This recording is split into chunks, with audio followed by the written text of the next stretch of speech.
Dear viewers, welcome to yet another episode of Conversations with a Career Doctor. This is the place where you heal your career ailments, build a robust career, and strengthen your career fundamentals. Listen in and let's take away lots of knowledge from our career doctor of this week. Welcome, Momita Kuru. It's wonderful having you with us today in this episode of Conversations with a Career Doctor. Welcome to you.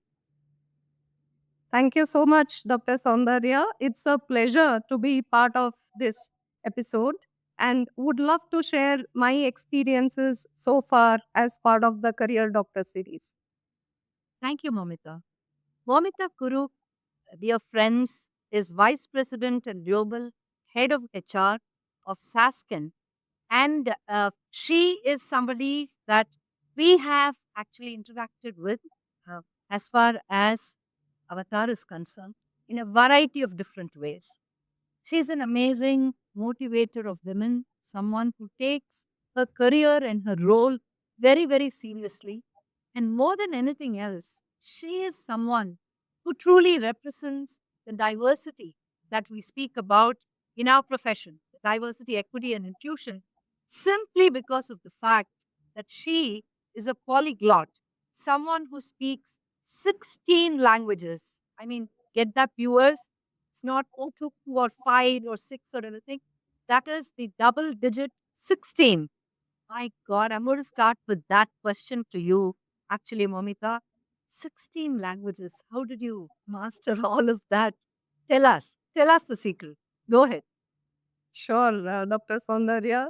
So it happens to be such that, I belong to the east of India, which is Kolkata. However, I was born in Sabarmati in Ahmedabad, which is Gujarat, right? And I was brought up in a small town in Karnataka, which is called as Hubli, right?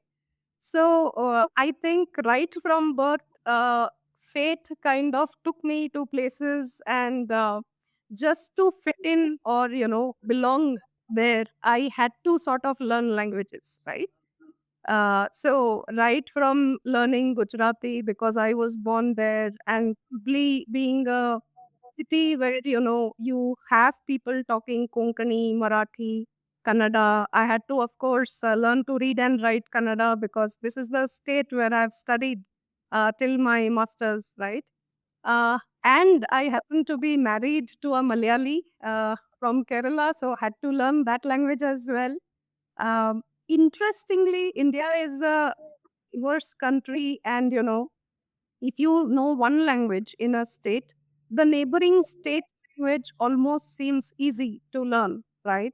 So if you know Malayalam, you'll automatically learn Tamil, right? Similarly, if you know Bangla, you will learn Odia, you will understand Assamese, right? And of course, I know a few North Indian languages as well, like Dogri, Punjabi, Haryanvi, so I think it kind of just became my passion at a very young age to learn. And we always had Sanskrit in school as well as college till my graduation. And as you know, Sanskrit is called the mother of all languages. I think that kind of helped learn easily the other languages. Super, super. I just loved it. You know, two points really struck me when you were speaking, Momita. The first was how beautifully you accepted the fact that life took you to all of these different states and you had to create friends and make new relationships and connections every time afresh. So wherever you go, there is a transfer, you go and settle in a new place, you make new friends, and the grace with which one accepts it, I think really creates the platform for us to be good leaders, more efficient, networkers, and I think really good human resource professionals. So I think you got your grounding really early. The second thing that I really love is the point you mentioned about, languages in adjoining states. you know Malayalam, then you learn Tamil. You know Tamil, you know a little bit of Telugu then. If you know Telugu, then Kannada comes easy to you. And you just kind of, traverse the length and breadth of the country by knowing one core, sort of language and then learning everything that's kind of surrounding it. And this actually kind of gave me the feeling about how we speak about adjacencies in skills. And we say, even if you take the HR field, a lot of people have asked me, how do I become a DEI professional? Because that is one part of human resources. You have so many other parts. You have compensation, you have benefits, you have, employee experience, you have employee engagement. All of this you have. And then you have diversity, equity, and inclusion as a field. So, people would ask me, how do I become an expert in this? And I think you just gave the answer there. You become an expert in one central core and then learning everything that's adjacent to it, that's just next to it, I think is quite an easy thing to sort of accomplish. So, thank you so much. I'm now going to kind of, ask you a few very typical biographical questions. So you already told us that you grew up in a bunch of different places. So tell me something, Mamita. This idea of becoming a HR professional, did you kind of realize it, that you were good with people even when you were a young girl, even during your childhood at school days? That's correct, Dr. Saundarya. I think it just naturally came to me because I knew so many different languages. I felt it was very easy to talk to people, mingle with people. So even now, I make it a point to talk to my employees in their mother tongue. So that kind of instantly helps build the connect, right? And I think that's a true HR professional, right? Like when you're instantly able to connect with people. So, yes, you're right. Maybe my childhood experiences actually helped me choose this as my career path. Fantastic. I see in your profile that there's a bunch of skills, a bunch of different kinds of, things that you've equipped yourself. But what stood out for me was the fact that you actually hold a patent, a human's patent in HR processes. Now, I mean, could you tell us a little bit about what this patent is all about? How did you get it, and what it is for? Sure, definitely, Dr. Saundarya. So, it so happened that, in the 2008 and 2009, when there was a economic slowdown, unfortunately, companies started thinking of ways, how do we de-hire people, right? And that kind of left a lasting impression in my mind because people started looking at background verifications very carefully, with a microscope. Let's ask these employees to leave because they must have faked their resume, kind of a thing. So that is when I was working with Wipro Technologies in the recruitment space, right? So to me, I felt that we are the gatekeepers of a company, right? We allow people to join our company. So instead of waiting for the background verification check, why can't I, as a recruiter, do some of the checks in advance if I can, right? Now, how do I do these checks even before I give an offer?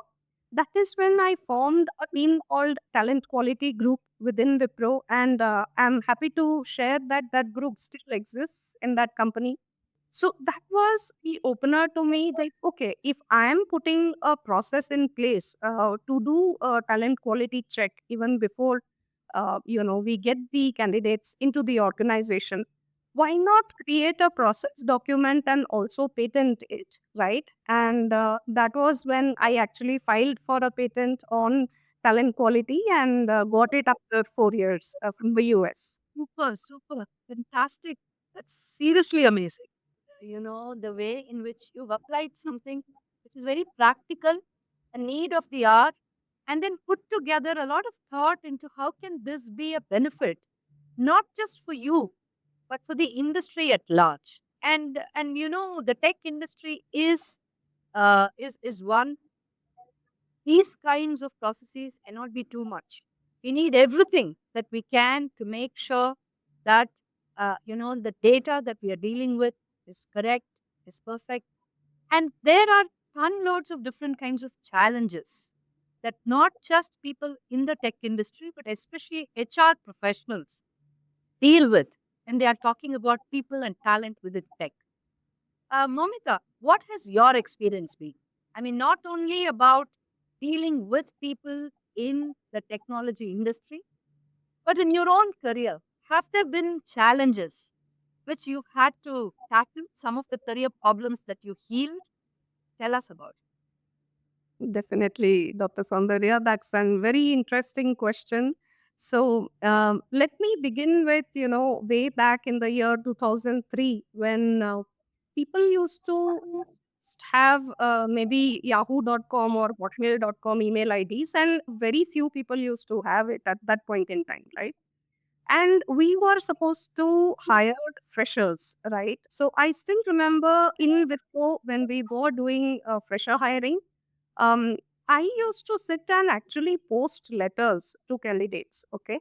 I mean, late nights, kind of print so many letters and then post, and only to get to know that, oh, this candidate is not living in his hometown anymore, has moved maybe somewhere else and might not have received the letter as well. That is when what came to my mind was, since we are a technology company, why not do the hiring of people who are tech savvy, right? So I kind of walked up to my manager and I said, hey, look, I think this is insane what we are doing in terms of posting letters. Why not just send emails to those students who have email IDs, right? That will also tell us that they are tech savvy, right? And that is when I wrote the blueprint of Synergy, which is a tool that Wipro still uses, right? it. Yeah. So, and that is the journey of our tech hiring that started online. Otherwise, we used to always do it offline, take resumes, printed resumes. So, that was one very stark point, game changer in my career that I would love to share, Dr. Saundarya. Another example I would like to quote was from Hewlett Packard when I was working there. So, the challenge that every recruiter typically faces from a hiring manager is you're not giving me enough resumes, right? So there, we had a similar challenge in the R&D department of Hewlett Packard when I think in those days Python was a skill that was just coming in, right? And this hiring manager wanted us to hire 40 candidates all of a sudden, right? Now, one thing that I realized, Dr. Saundarya, is you need to go back with data, right? You cannot give up and just tell the hiring manager that, oh, I'm not finding any more candidates, right?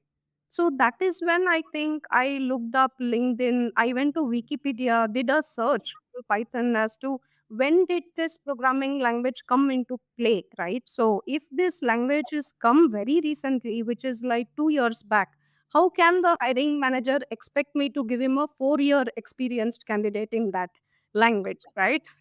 So I think people start respecting you who go back with data, them, right? Like, hey, look, there are only so many people available in India with this skill. And I don't think your demand of hiring 40 makes sense, right? Because you will not even find so many people willing to join us. So yeah, I think people from there on started respecting me that okay, she knows her subject, she comes with data, and that's a very graceful way of pushing back as well. Fantastic. This is a podcast where we speak about, conversations, obviously, with a career doctor. And in this case, it's you, Momita, who's our guest for this week. And, I was expecting to hear from you a lot more about your career challenges and so on. But what I just heard now is nothing short of a masterclass for recruiters. I think a lot of recruiters and hey, viewers, those of you who are in the HR space, and those of you who are in the recruitment or talent acquisition space, I think you should really pay attention to what Momita is saying. And I think this comes from a place of really understanding business partnering. What do we do for the business? How do we actually look at HR business partnering being something very efficient and one that really delivers outcomes for the business? Thank you so much for sharing that, Mamita. I'm just going to kind of, ask you a slightly relevant, question in the same regard. The tech industry is one where even if you take like a 6 month break or a 1 year break, God forbid, you can after you're kind of almost somebody who's redundant because your skills are still 6 months ago or a 1 year ago set of skills, which today, with the kind of fast paced dynamic environment where every day something new is happening, it must be very difficult for people in technology to manage career transitions. So I'd like to really ask you this question: what do you think is the way in which people can deal with career transitions in a very solid, robust, comfortable manner, Momita? Yeah, that's a very good question, Dr. Soundarya. And it's a very practical question as well, because this is what women in tech face day in and day out, right? Especially when they take career breaks. But what I would like to also highlight here is women are gifted with multi skilling, right? And it is extremely easy for women to learn, right? To multi skill, to learn newer technologies faster. So, the advice that I would love to give women in tech is that believe in yourself. Sometimes I feel that we are our biggest barriers, right? And we as women need to understand that we have mentors in the system that we could look up to. We can go and ask for help. There is nothing wrong in asking for help, right? Also, find your male allies in the environment, in the system, because don't have this feeling that the world is out to get at you, right? It's not true. So I have seen actually so many male allies helping them get back in their career, and then these women actually superseding their male counterparts in the long run, right? So I think these stories need to come out more and more. There are CEOs who are women employees, right? And those stories actually can inspire women in tech that while you will face hurdles, while you may have to take a slight backseat in your career for a short while, but that is like a propel, the more you pull and then leave, that much more ahead you will go. So just look at that phase as that part which is pulling you back like a elastic, and then it is actually going to help you propel far ahead. What a beautiful visual that is. That's such a gorgeous visual. I really hope listeners, every one of you who is listening to this, viewers, I hope you keep that visual firmly in your mind. If there's something pulling you back, it just means that you're going to propel, that much forward. And it's not just bouncing back, it's bouncing forward. That, is going to be the name of the mantra. That's fantastic. I'm going to ask you another fairly practical question, and I want you to give us some tips in this regard, Momita. I see that you have been somebody that has constantly upskilled herself. You've gathered a variety of different certifications, skilling, and and you just mentioned that for women, it's very important for them to understand how to be relevant at every stage in their life, whether they've taken a break and they're coming back, or they're coming back from maternity, or they're moving divisions, whatever it is. Now, how did you manage this? You hold a very high profile career, and here you are, someone who has gathered a lot of different type of skills through your career, and I'm sure it couldn't have been an easy task to do that while managing your family and while managing your personal life, and yet remain focused on, maximizing your potential. How did you do it? Can you just share a few tips with our viewers, please? Definitely, Dr. Soundarya. So, There is a interesting, real life story of mine that I would like to share with all viewers here. So for 14 years in my career, I've always done recruitment, right? While I was working with Wipro, with Hewlett Packard, and then all of a sudden, one fine day, I get a call from Flipkart. Okay. And obviously, that role was also for recruitment itself. Now, having gone through multiple rounds of interview, and I was kind of wondering why are they taking so many rounds. The final round with the CHRO, I kind of could not hold myself, but asked Mekin Maheshwari, who was the then CHRO of Flipkart, so what's going on? Is this really usual for people to go through so many rounds? So Mekin, hey, look, Mamta, the reason why we took so many rounds is we are also looking your file for HR operations and not recruitment. Okay. So I was like, but why? So make it for me that look, I have gone through your pick in detail and we are a startup organization. I think you'll do fantastically well in HR operations because we need a person who can come in and set up our processes in HR. Okay.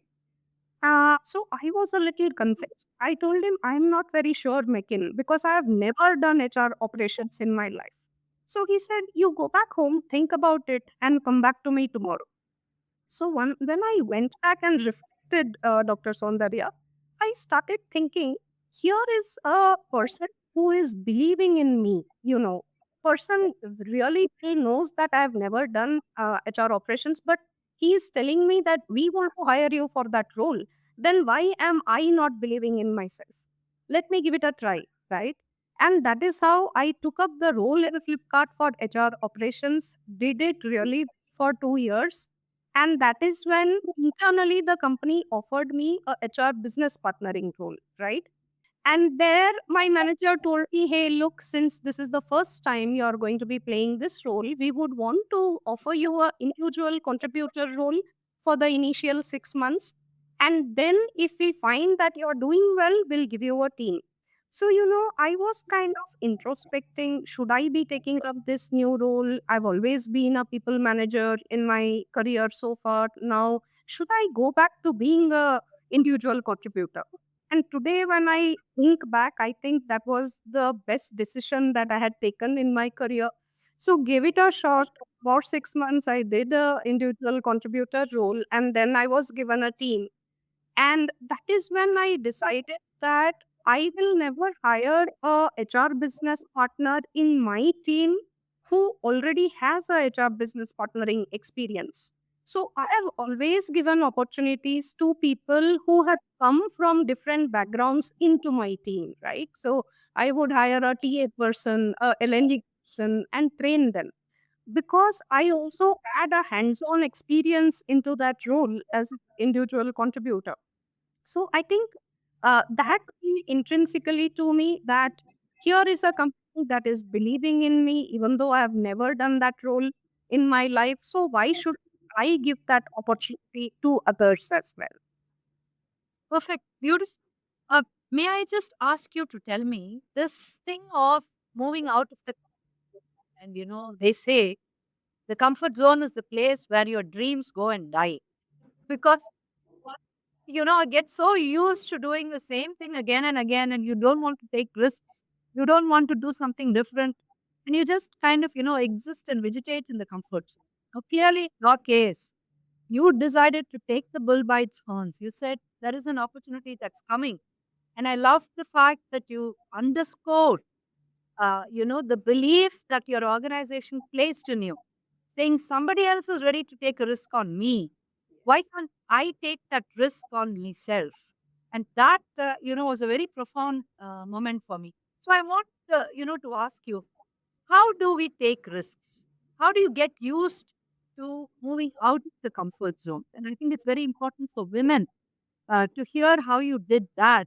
Because I think women are faced with these choices every day, a little bit more than men, because you have to add on the caregiving, the responsibilities at home, being the stakeholder of many, many people's happiness, safety, well being that the Indian woman professional typically does. So, what are your tips or advice, Mamita, for women who are hesitating to move out of the comfort zone? Yeah.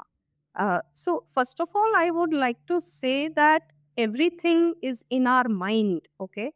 Nothing is impossible. When you look at the word impossible, look at it as I am possible, right? I think, it's a mental barrier that always any individual has before plunging or taking the risk, okay? So I think you should just give it a shot. If it doesn't work, that's fine. The world will not come crumbling down if that does not work out for you. But you'll be pleasantly surprised if it works out for you, right? So don't ever give up trying new things. So it's like food. If you go to a foreign country, you may not get your idli dosas there. So why not give it a shot? Try the new food. You may not like it. That's perfectly fine. You can always move on and take something that you like, right? So I think people have to come out of the zone of feeling scared, feeling afraid, and somehow this happens more for women. But let me tell women there that we think we are the ones that are actually emotionally more stronger than men. We are the ones that can embrace failure more politely, and there is no harm in giving it a shot. So please go ahead and try new things. It's like your kitchen. You want to cook something new today for your family, so just do it. Career is the same, just give it a try, and you'll be amazed that you can excel in some of the choices that you make in your career. Super. Momita, you know, of course, that, Avatar pioneered the concept of bringing women on breaks back into the Indian workplace. And when I heard you speak about the fact that in your team, in your HR team, you always look for somebody with a different experience rather than someone with the core skills. Of course, core skills are important, but you don't need to actually be trained for that. If you're good at something adjacent, I go back to your point of learning languages from adjacent states. Same way, that's I think a fantastic trait in you, that you're able to pick these people who have something, a strength in an adjacent area, then they're able to bring it to bear in the role that they are chosen for. Now, when it comes to second career women, a lot of women do not typically go back to the same area or same domain from where they took the break. Research says that women prefer to actually pivot into a slightly different career when they are making their return into the workplace. What would your advice be for such women who are trying out something new and who are looking at pivoting? So, from an organizational standpoint, uh, what would you say to them as the global HR head for Saskin? What would you tell a woman who is probably from, let's say, a customer service area? That's what her pre break experience is all about. And now she wants to kind of apply for a role in HR. What would your advice to her be? My advice would be a big warm welcome because, I would appreciate and congratulate that person for taking that decision of trying something new. And I think the organization needs to support such people who decide to, try their risk in a new domain, in a new area. It is just like how the org would support a fresher by giving them training into new skills, new domains. So why not give that training and support to a lady who's wanting to come back after their break, right? So I think creating that ecosystem is very important. And as a head of HR, I always want the culture of the company to be helping, such people who want to try out new things. I think that is when the person will be completely comfortable in getting into the new role, and they will find male allies, they will find a ecosystem that is wanting them to succeed in the new role. Fantastic, fabulous. Would you say that for such a woman professional who's coming back from the break and who's kind of looking at a completely new area in which to strike out, is it important for her to possess some certificates, some prior, experience, or some kind of a felicity of being able to do that job well. Would she require to kind of train herself before making that jump? Would for instance you look for that ability in the woman professional? I would say no, Dr. Saundarya. As long as a person has a good attitude and an aptitude to learn, right? Those are the basic abilities. As long as a person has, I think the person can learn anything, right? So I think we need to encourage people even without having certifications, as long as they have a hunger for knowledge and to learn. I think we should give them a chance. Super. Spoken really wonderfully, truly as a leader. And hey, women, second career women, women on breaks, whoever is, listening to this podcast, uh, let me tell you that, you have great opportunities ahead of you. Listen to what Momita Kurup was telling us. Uh, what is required from you is to bring your learnability game to the table. We want you to show us that you can learn. And if that is something that comes easily to you, then don't worry about, certifications or other types of proof that you actually have what it is to do forward. Momita, this is fantastic. Thank you so much for sharing all of that. I want to ask you a little bit before we move on to the final segment of this conversation, which will be the rapid fire round. I want to ask you a little bit, about your go-to mantras for staying energetic, because we all know that the term work-life balance is kind of dead. It's gone. It doesn't. It's not relevant anymore. This whole pursuit of balance is a futile thing. We all talk about work-life integration like this, but more than that, what I have seen is energy. It's actually energy balance. And I want you to tell our viewers, how do you manage your energy? How do you manage your own personal life and the demands that come with it? You're holding a very senior responsible role. So I'm sure, the lines between work and life get blurred all the time. So a few tips or advice on how do you, maintain your energy? Sure. So, Dr. Saundarya, I'll go back to the statement that I had made that everything is in the mind, right? So, life is short. You need to create a difference in the world. So, be happy, right? So, love your work, whatever you're doing, When you are spending time with your child, give your 100% to the child. When you're cooking a meal, cook it with love. You'll see that the dish will automatically become tasty. Okay, so when you are at work, forget the differences, remove the people out of the equation, focus on the problem that you need to solve, right? So be happy and create a happier workplace is what I would leave the mantra with, Dr. Saundarya. Super wonderful. Uh, I'm now going to move into the rapid fire round. Sure. And here are 4 or 5 questions, and I need you to kind of answer them just from the top of your head. Sure. One word for the future of work. Hybrid. Absolutely. I know. And I know we were talking about the fact that this entire hybrid workplace is causing so many different new experiences and challenges for everybody, most importantly, the HR profession. So, yeah, great choice of word. The best advice that you have received. Be yourself,